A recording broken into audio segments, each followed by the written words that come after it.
உந்து மத களீற்றன் ஓடாத தோல்வலியன். உந்து மத களீற்றன் ஓடாத தோல்வலியன். நந்த கோபாலன் மருமகளே பின்னாய் கந்தம் கமழும் குழலி கடை திறவாய். கந்தம் கமழும்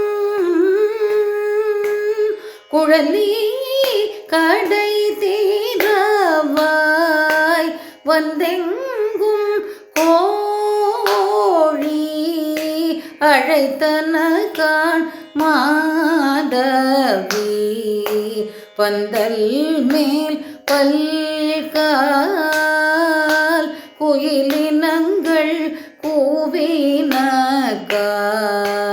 பந்தார் விரலி உன் மைத்துணன் பேபாட செந்தாமரை கையால் சிறார் வளை ஒலிப்ப.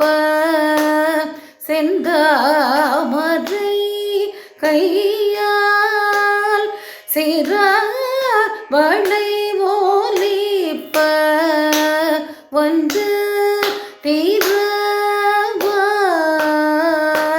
மகிழ்ந்தேலோ ரெம்பாவாய்.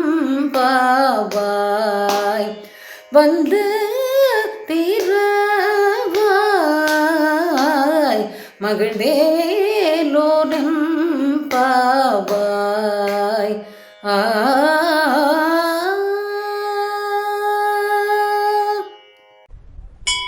ஸ்ரீமதே ராமானுஜாய நமக.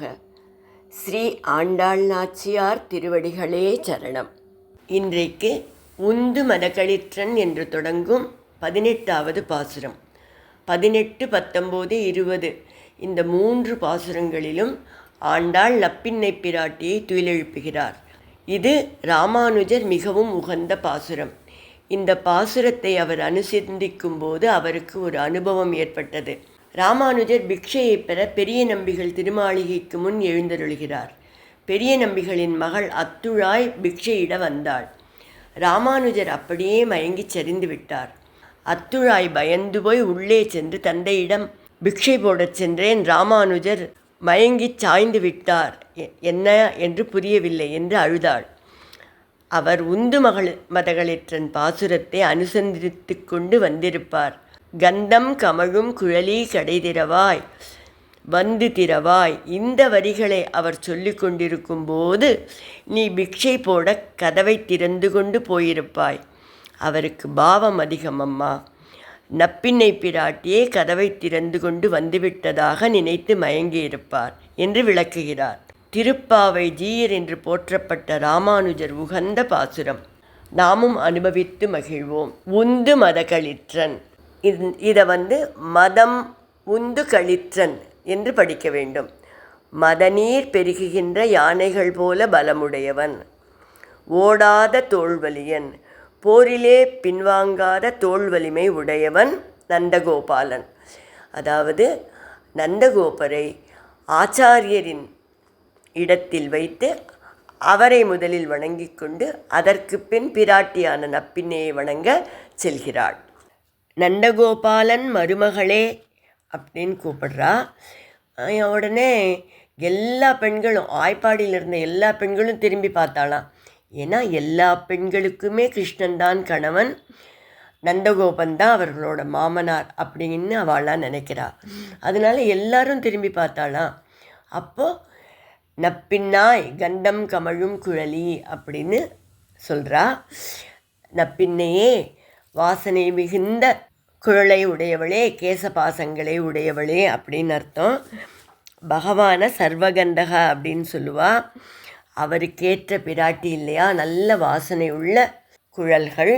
நம்ம ஏற்கனவே பார்த்துருக்கோமே, வாசன் அருங்குழல் ஆய்ச்சியர் இல்லையா, ஆய்ச்சிகளுக்கே தலம் மணக்குன்னா கூந்தல் மணக்குன்னா நப்பினையை பற்றி கேட்பானே, அப்படி வாசனை மிகுந்த கேசபாசங்களை உடையவள். அவளை கந்தம் கமழும் குழலி கடை திறவாய், கதவை திறக்க வேண்டும் என்று கேட்டுக்கொள்கிறார்கள். நப்பின்னை விடிந்து விட்டதா அப்படின்னு கேட்குறா. கோழிகள் எல்லா திசைகளிலும் கூவுகின்றன அப்படின்னு சொல்லவும், ஒவ்வொரு ஜாமத்துலேயும் கூட கோழி கூவும். அது விடிந்ததுக்கு அடையாளம் இல்லையே அப்படிங்கிறா. மாதவி பந்தல் மேலே குயிலினங்கள் கூவின அப்படின்றா. என்னது கோழி கூவின, அப்புறம் குயில் கூவின, எல்லாமே பறவைகள் தானே. அப்போ இதில் என்ன வித்தியாசம் இருக்க போகிறது அப்படின்னு நம்ம நினச்சோன்னா, இந்த மாதவி பந்தல்னு சொல்கிறா இல்லையா, இந்த மாதவி அப்படிங்கிறது குறுக்கத்தி பூன்னு ஒரு பூவாம். அந்த பூ பூக்கிற பந்தல். அந்த பந்தல் எப்படி இருக்குமான்னா, அவ்வளவு சாஃப்டாக மென்மையாக இருக்குமா. குயில்கள் அதில் படுத்துட்டா அப்படியே நல்லா தூங்கிடுமா, எழுந்திருக்காதான். அதனால் குயில்கள் எழுந்து விட்டன என்றால் நன்றாக பொழுது விடிந்து விட்டது அப்படின்னு அர்த்தம். அதாவது நல்ல சூரியன் உதித்து கொஞ்சம் நாழியாகி சூரிய வெளிச்சம் பட்டு, அதனால் இதுகளுக்கு சூடுபட்டு அதுக்கப்புறம் இந்த குயில்கள்லாம் எழுந்திருக்கு அப்படின்னு அர்த்தமா. பின்னர் பந்தார் விரலி என்று நப்பின்னையை கூப்பிடுகிறாள். கண்ணனுக்கும் நப்பின்னைக்கும் பந்து விளையாடுறதுல ஒரு போட்டி. கண்ணன் தோற்று போய்விட்டார். அந்த பந்து இந்த பிரபஞ்சத்தை, எல்லா உயிர்கள், சேதன அச்சேதனங்கள் எல்லாம் சேர்ந்த இந்த பிரபஞ்சத்தை குறிக்கிறது. ஒரு கையில் பந்தை பிடித்து கொண்டும் மறு கையால் கண்ணனை அணைத்து கொண்டும் இருக்கிறாள். ஜீவாத்மாக்களையும் பரமாத்மாவையும் இணைக்கும் பாலமாக இருக்கிறாள் என்று இதற்கு பொருள். மோட்சம் கிடைக்க வேண்டுமானால் பிராட்டியை அணுக, அவள் கை காட்ட பெருமாள் அங்கீகரிப்பார். இதை புருஷகாரம் என்று ஸ்ரீ வைஷ்ணவ சித்தாந்தத்தில் கூறுவார்கள். புருஷகாரம் என்றால் புருஷனாக இல்லாதவனை புருஷனாக ஆக்குகிறாள் என்று பொருள். இப்போது புருஷன் அப்படின்னா இந்த இடத்துல ஆண்மகன் அப்படிங்கிற அர்த்தம் இல்லை. இந்த இடத்துல புருஷன் என்றால் யார் ஒருவன் அதிகமாக கொடுக்கிறானோ அவன் அர்த்தம்.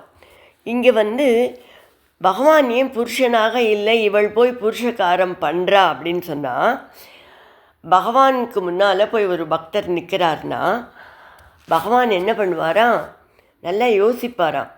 இவனுக்கு உடனே மோட்சத்தை கொடுக்கலாமா இல்லையா அப்படின்லாம் ஆலோசனை பண்ணுவாராம். ஏன்னா இவன் சாஸ்திரங்கள் சொன்னதையெல்லாம், நாம் கொடுத்தது தானே சாஸ்திரம், அதில் சொல்லப்பட்டபடியெல்லாம் நடந்துட்டுருக்கானா அப்படிங்கிறதையெல்லாம் யோசிப்பாராம். அவருக்கு நிறைய கொடுக்குற தன்மை இருக்குது, இருந்தாலும் அதை விட அந்த சாஸ்திரத்தை பற்றியும் நிறைய யோசிப்பாராம். ஆனால் பக்கத்தில் பிராட்டி இருந்தால் என்ன பண்ணுவாளாம், எல்லா குழந்தைகளும் தப்பு தானே பண்ணும், இவர்கிட்ட மெதுவாக இதை எடுத்து சொல்லுவோம் அப்படின்னு நினைப்பாளாம். அது மாதிரி அவளால் சொல்ல முடியும். ஏன்னா அவள் அவருக்கு பிரியமான மனைவி, காந்தை. அதனால் அவள் பக்குவமாக எடுத்து சொல்கிற போது பகவான் அதை கேட்டுப்பார்.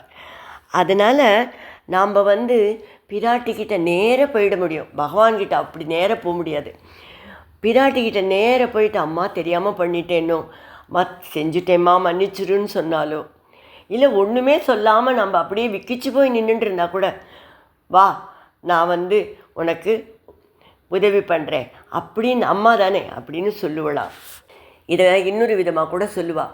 பகவான் கையை அபயஹஸ்தம் வச்சுருக்கார் இல்லையா, அதுக்கு என்ன அர்த்தம், உலகத்தில் யாரை கண்டும் நீ பயப்பட வேண்டாம், நான் இருக்கிறேன் அப்படிங்கிறதாக கை வச்சுருக்கார்.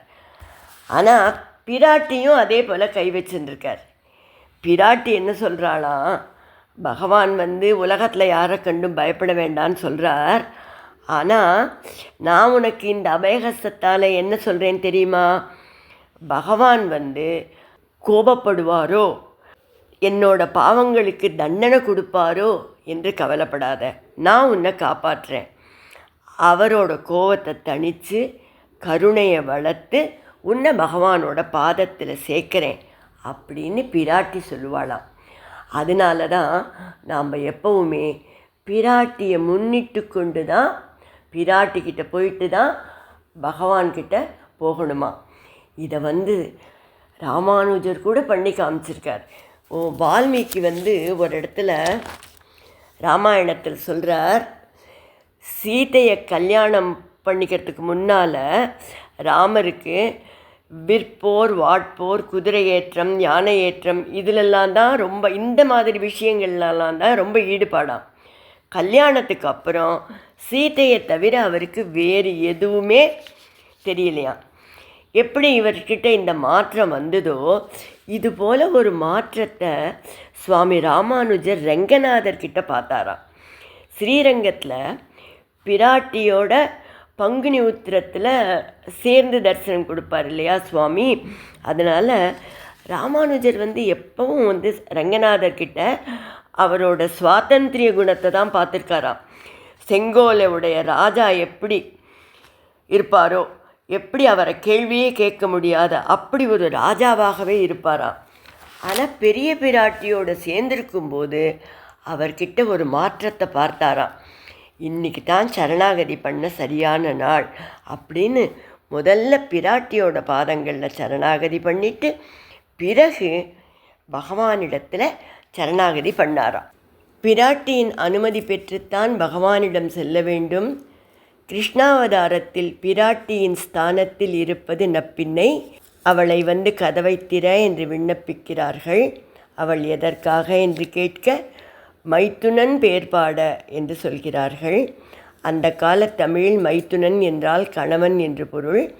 கண்ணனின் நாமங்களே புகழை பாட வந்துள்ளோம் என்று சொல்லி, உன் செந்தாமரை போன்ற கைகளால் நீ கையில் அணிந்துள்ள வளையல்கள் குலுங்கி ஒலி எழுப்ப கதவை திறப்பாயாக. பகவானோட கை தாமரை கை, பிராட்டியோட கை செந்தாமரை கை. கருணையை வழங்குகின்ற புருஷகாரத்தை செய்துவிக்கின்ற செந்தாமரை கை. சீரார் வளையொலிப்ப என்று கூறுகிறாள். வளையலுக்கு என்ன சீர்மை? கண்ணனோடு இருந்தால் மணிக்கட்டை விட்டு விலகாமல் இருக்கும், பிரிந்தால் விழுந்து தெரித்துவிடும். திருமங்கையாழ்வார் சங்கு தங்கும் முன்கை நங்கை என்று கூறுகிறார். அப்படிப்பட்ட பகவானோடு கூறி இருப்பதை காட்டும் விதமான வளையல்கள் ஒலிக்க மகிழ்ச்சியுடன் கதவை திறக்க வேண்டும் என்று பிரார்த்தனை செய்கிறாள்.